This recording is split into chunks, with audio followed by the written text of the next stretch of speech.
Excellent, excellent. Well, good morning and welcome. For those of you who don't know, right now we're in the middle of a conversation called Don't Laugh. And I know some of you are very disappointed because as we begin today, we're beginning without the dad jokes.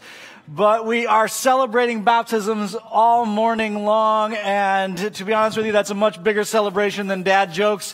And if we get more excited about dad jokes than baptism, then we have a bigger problem that we need to talk about. But we're celebrating all morning, and for those of you who haven't been with us, we've been having a lot of fun over the last couple of weeks because as we walked into this year, we began with a question, a very simple question. Is it possible to enjoy God? Is it possible to enjoy this journey with Him? And we've been sitting down in this passage that we find in John chapter 15, verse 9 through 11, where Jesus has brought to us this incredible promise, this incredible hope. Let me take you back there. It says, I have loved you even as the Father has loved me. Remain in my love. When you obey my commandments, you remain in my love, just as I obey my Father's commandments and remain in His love. I have told you these things so that you'll be filled with my joy.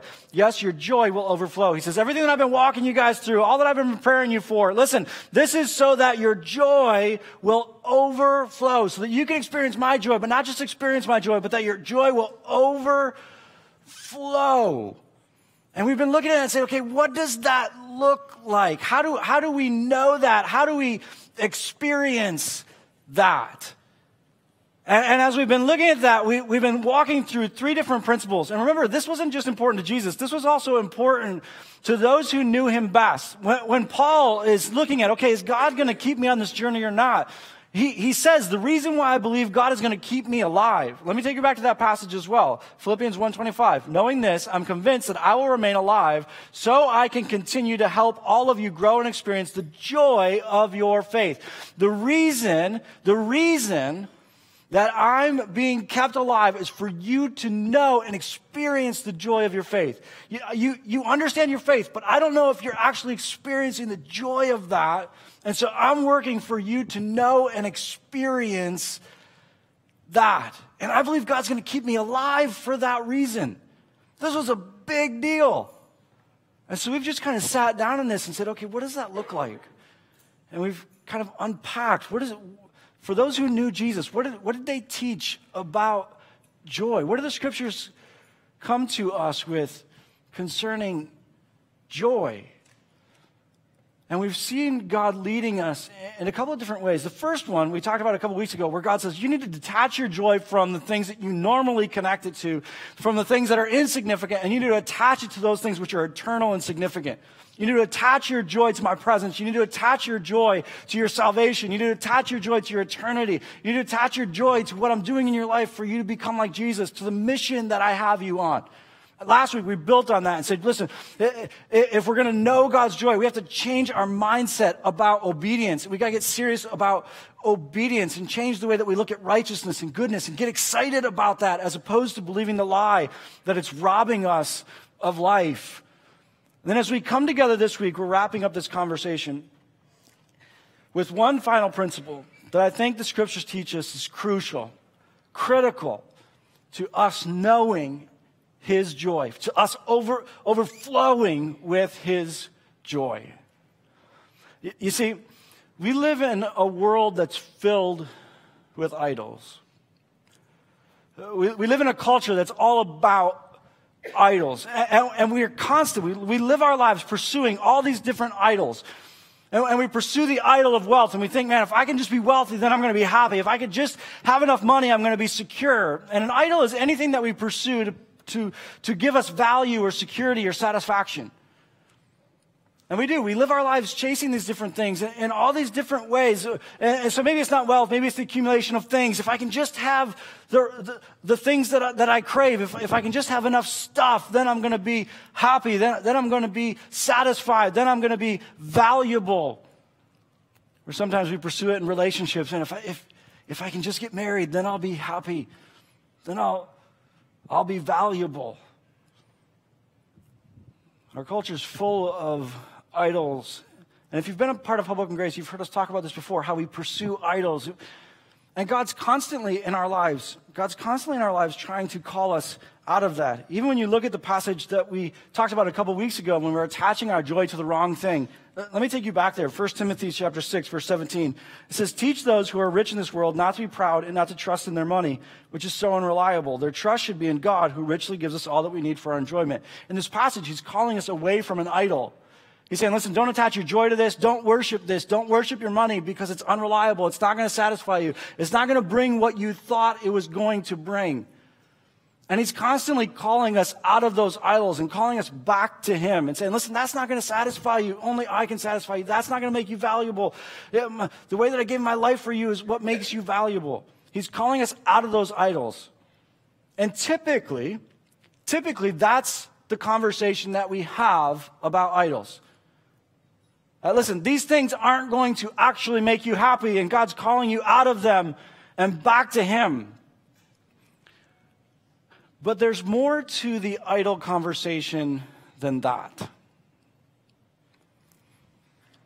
There's more to the idol conversation than that. Because you see, we don't just pursue idols for what they can give us. We don't just pursue idols for what they can directly bring to us.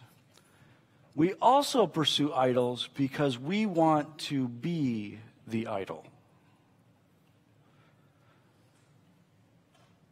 We also pursue idols because not only do we pursue them because we think, okay, if I worship them, if I give my life to them, then they're going to give me value and security. That's not the only reason we do it. We also pursue them because if we can accumulate them, then others will worship us. You see, there's something that I know about you because it's true about me as well, and that is this. You want to be admired. That's the nicest way that I can say it.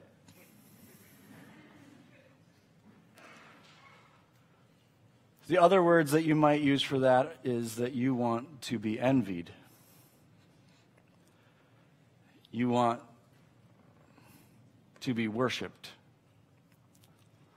What we want is we want other people to look at us and say, I want to be like them.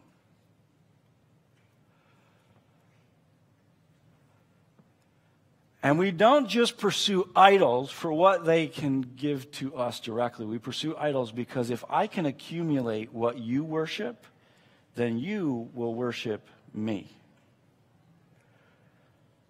I don't just want to be wealthy for what wealth can bring me. I want to be wealthy because you want to be wealthy. And then when I get wealthy, you're going to want to be me.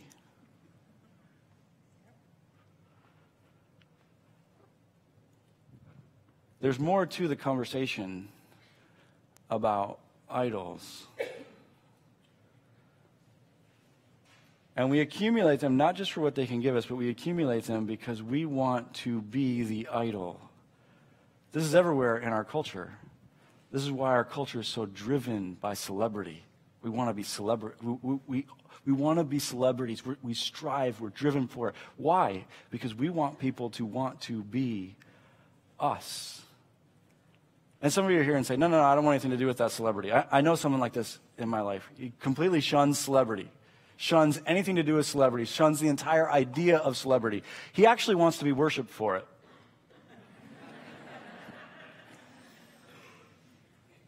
He does.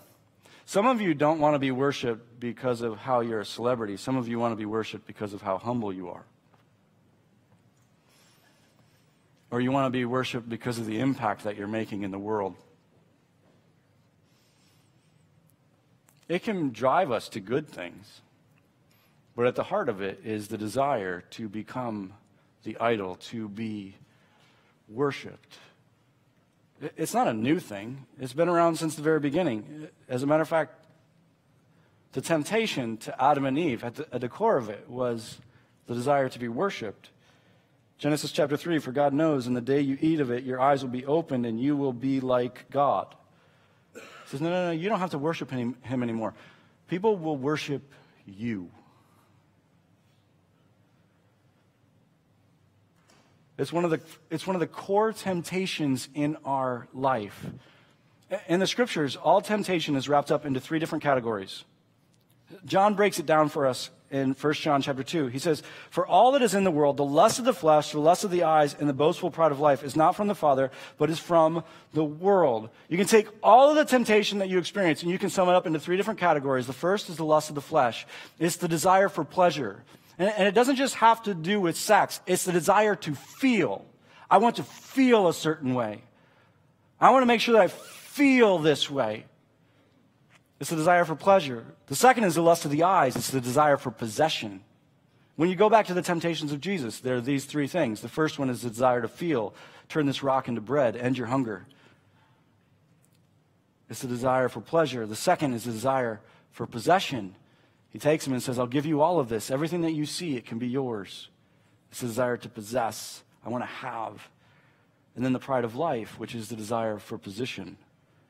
He says, throw yourself off the top of the temple. They'll catch you. Everybody will know who you are.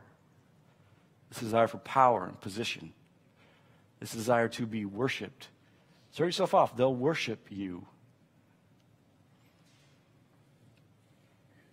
There's been a part of this since the very beginning, the desire to be worshiped, to become the idol.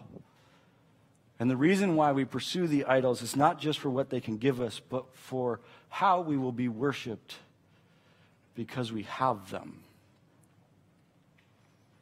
And because of this, we live our lives in the midst of an idol trade, and we're constantly selling them to each other.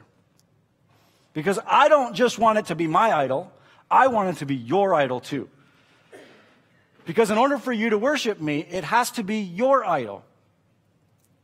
And so I understand that traveling the world doesn't make me happy, but I want for you to think it makes me happy because then you'll think more of me. Social media has given us the best platform for this. Look at me. Look how happy I am. You happy? No. But I want other people to think I'm happy. And I want them to want to be me. Do you want to be you? No. But I want them to want to be me. And we spend our lives selling each other idols. We do it professionally. This is what marketing is all about. We don't sell products anymore, we just sell idols. Next week, millions of people are going to watch the Super Bowl. Millions upon millions of people. Many of them not to watch the game, but to watch the... Excellent. Those commercials are not going to tell you anything about the product they're selling. They will tell you absolutely nothing about the product they're selling. You will not learn anything about how it works. You won't learn anything about how reliable it is. They may throw in some J.D. Power Awards or whatever over here, but that's not what they're selling. They're not selling you a product. They're selling you an idol. They're selling you a feeling. People are going to look at you this way if you have this. People are going to worship you this way if you have this. They're not selling you anything. Dilly dilly.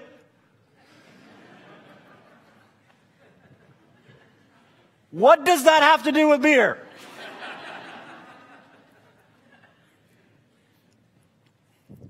We don't sell products. We sell idols. And not only do we do it professionally, we do it personally. And so we realize being married doesn't make you happy, but we continue to sell the idol of it.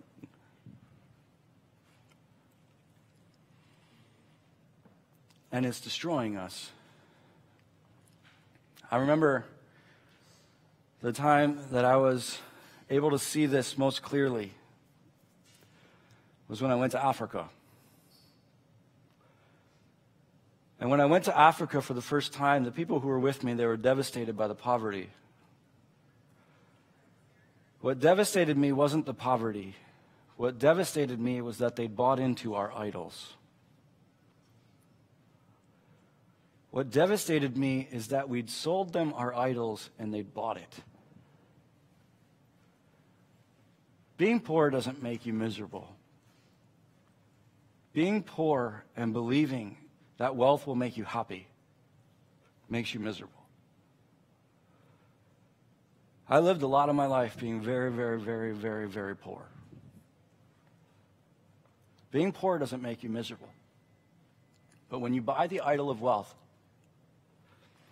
it destroys you. And I looked around and I saw how through TV and all these different ways, how we'd sold them the idol. That you could be happy if you could be wealthy like Americans. Because we're so happy. And it broke my heart.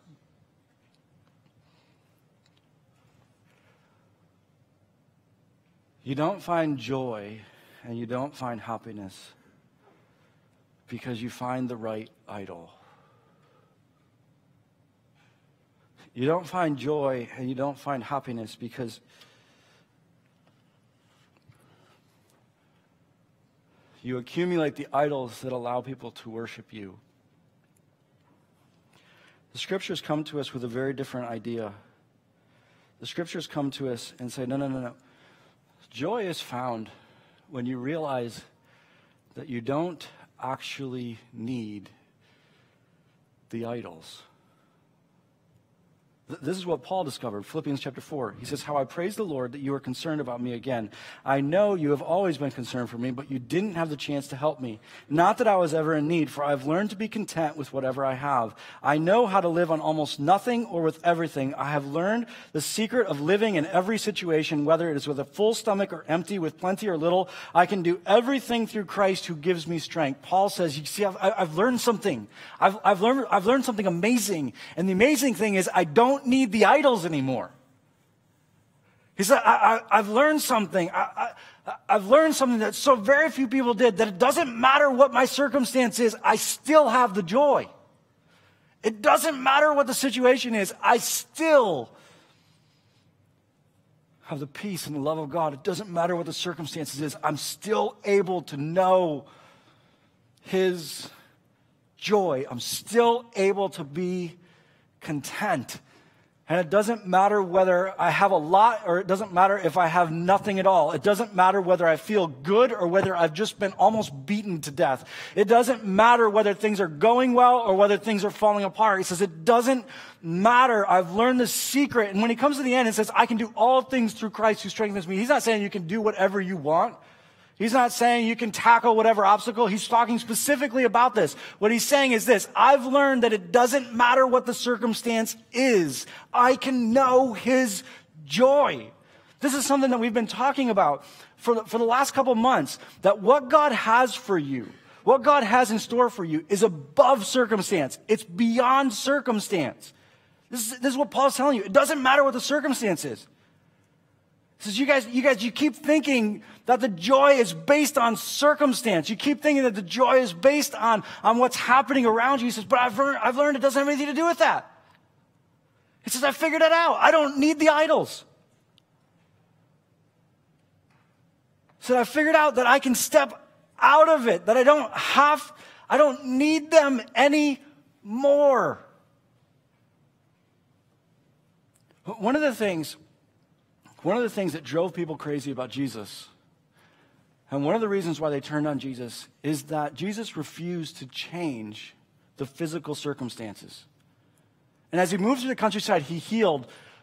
but he wasn't changing the physical circumstances. And they wanted him to change the physical circumstances. They wanted him to overthrow Rome. They wanted him to end poverty. They wanted him to change the physical circumstances. But Jesus, and when you look at Jesus' life, when Jesus gives his life and goes back to heaven, those physical circumstances are exactly the same. They're still under the oppression of the Roman Empire. There's still sickness. There's still poverty. The circumstances, the physical circumstances are exactly the same. Why didn't he change them? Because that wasn't the problem.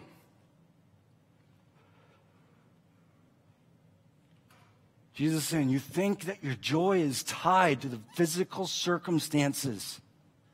You keep believing the lie that your joy is found in the physical circumstances. But what I have for you is above circumstances, beyond circumstance. This is why those who knew Jesus, when they're trying to teach us this, they say things like, this is available to you. It doesn't matter who you are, whether you're Jew or Greek, whether you're slave or free, whether you're Gentile or Jew. It doesn't matter. Whether you're male or female, it doesn't matter. Because it's available to you no matter what the circumstance is. And just in case you look at this and say, well, Chris, what about the really difficult circumstances? When James writes to the church and says, listen, I want for you to know God's joy. When James writes to the church in James chapter 1, and he says, I want for you to choose joy. He's writing to a church. He's writing to a church that is watching their family members be put to death because they follow Jesus. And he's saying, even in that circumstance, you can know this. He's saying, even in that circumstance, you can know God's joy. He's not just talking about small things. He's not just talking about insignificant problems. He's not talking about you had a bad day at work. He's talking about some of the worst pain you could ever experience in your life. And he's saying, you can know joy in the middle of that. You can know joy in the middle of that.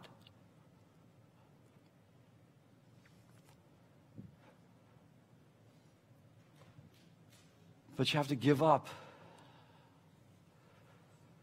the idol trade.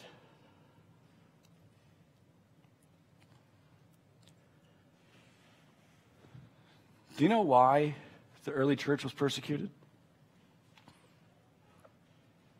As the church is spreading, do you know why there were certain cities that tried to drive the church out? There were two main reasons. The first one was that the religious leaders at the time, specifically the Jewish religious leaders, looked at the growth of the church and said, this is going to destroy us. We've got to push them out. We've got to end this Jesus thing. The second one was a little more interesting. The second one had to do with economy. The second reason they experienced persecution is because most of these major cities, their economy revolved around temples. And in the middle of these cities, there would be temples where a certain god would be worshipped. And not only would that god be worshipped, but then people would come and they would worship that god. And all around the temple, they would be selling little versions of this god, many versions of this god, little idols that you could take home and continue to worship this god. But as the church began to explode, all of a sudden people stopped buying the idols. And the economies of these cities began to crumble. And they looked at the church and said, you're ruining our city. We've got to get rid of this thing. You see, the message of Jesus interrupts. It disrupts the idol trade. It did it back then, and it should do it today. The message of Jesus at its core disrupts the idol trade because it comes to us and says, you don't need it.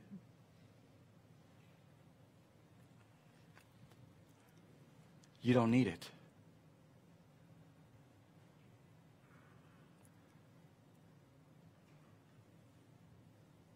And as the church began to spread, and as they began to experience the joy of Jesus, they realized, I don't need it.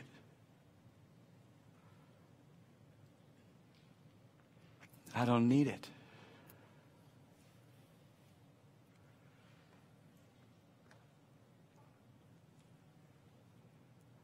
Let me ask you something.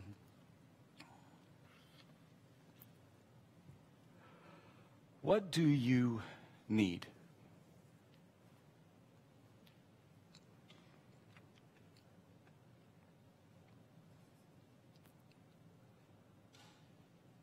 What do you need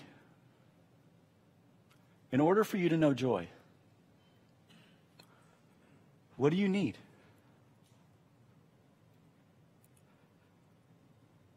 In order for you to be happy, what do you need?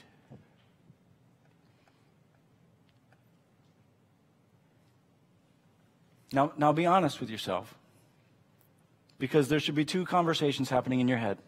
One should be, what do I actually need? The other should be, what do I think I need? Because for some of you, I asked you, what do you need? And a piece of furniture popped into your head.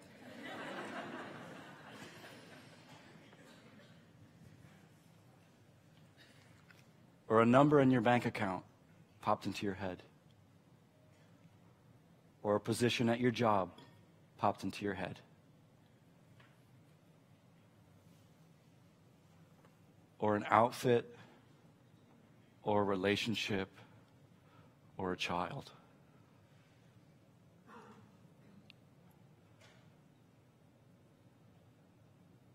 But what do you actually need?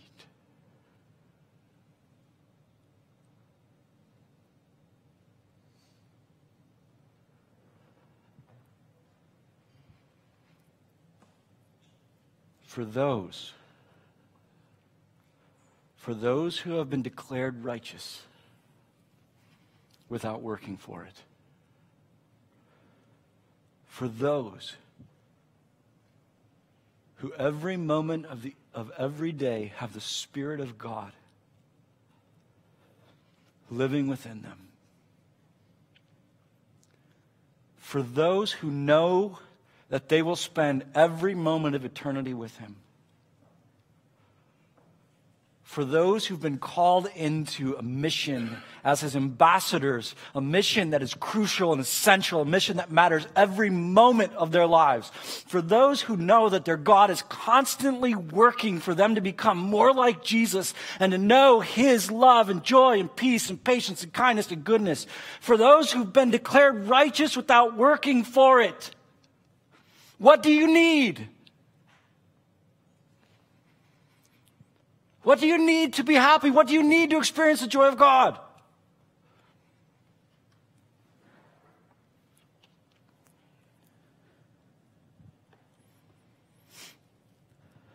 James chapter 1. Probably one of the most powerful passages on joy that there is. Dear brothers and sisters, when troubles come your way, consider it an opportunity for great joy. For you know that when your faith is tested, your endurance has a chance to grow, so let it grow. And when your endurance is fully developed, you will be perfect and complete, needing nothing.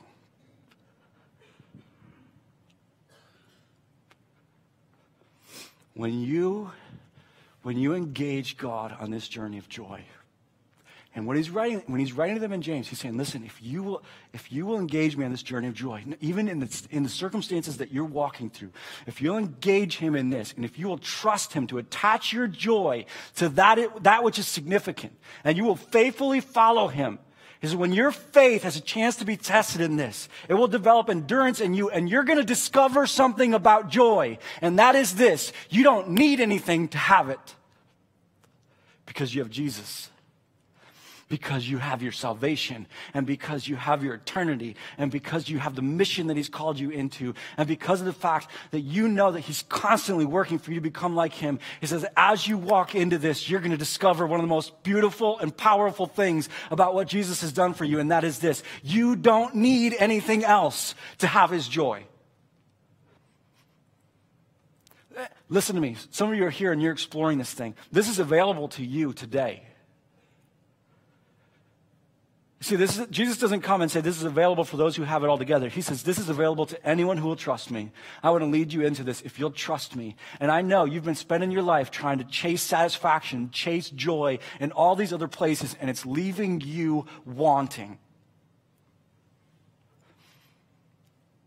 Jesus comes to you and says, I want for you to know my joy.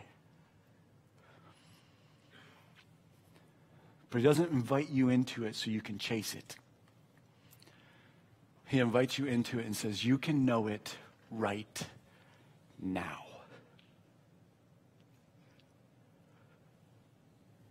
What do you need?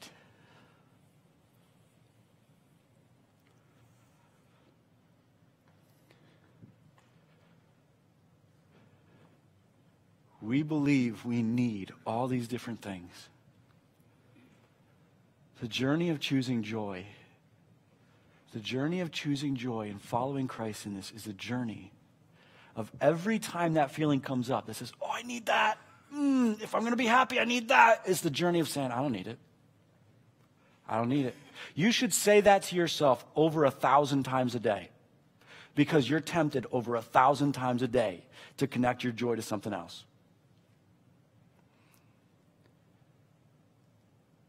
I don't need it. I don't need it. And it's not just with the small things.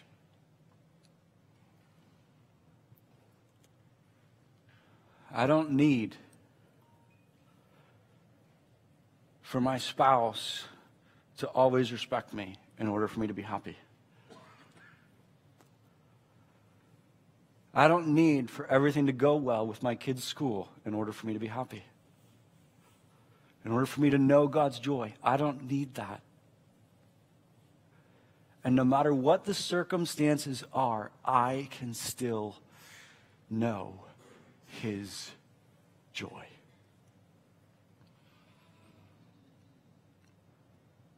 But you have to decide in your circumstance.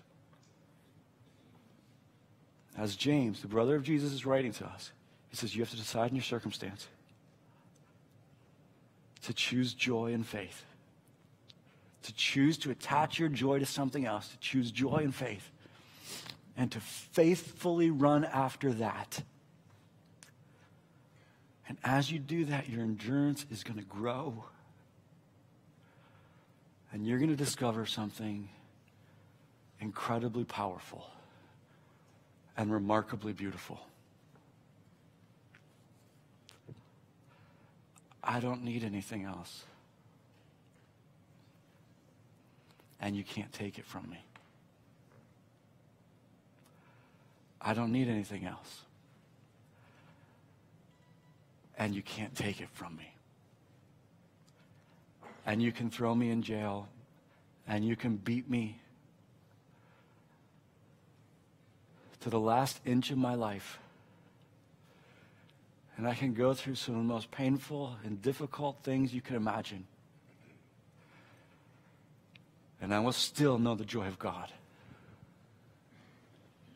Because I have been declared righteous without working for it. I will spend all of my eternity with Him. I've been given a mission that is eternally significant. And there's not a moment of my life that I am without Him. I need nothing else to know it. And you cannot take it from me.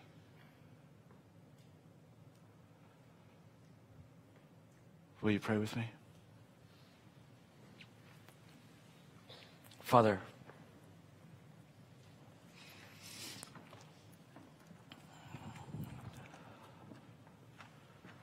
the idols in our lives, they're so intertwined with who we are and the lives that we live. It's so deeply rooted in us that in order for us to know joy, that we have to have these things.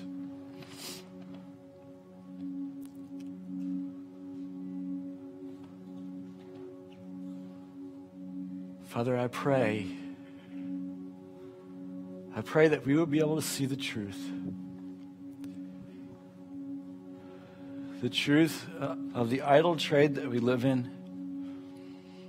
The truth of the reality that what you have for us is beyond, it's above circumstance. I pray that we would be able to see the truth. That no matter what circumstance we find ourselves in, whether we have much or whether we have nothing, whether we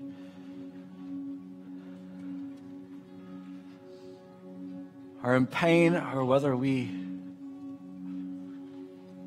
know pleasure, that we can know your joy. Father, I pray that we would in faith attach our joy to that which you've called us to attach it to. I pray that as the circumstances in our life change, that we would consistently choose that. We would consistently pursue those things as the source of our joy. I pray that we would awaken to the truth that Paul and James and those who knew you knew. That we need nothing because we have you. And that because of that, we might know your joy. That because of that, your joy might shine out in the city for others to be able to see it in our lives and be drawn to the truth of who you actually are. In Jesus' name, amen.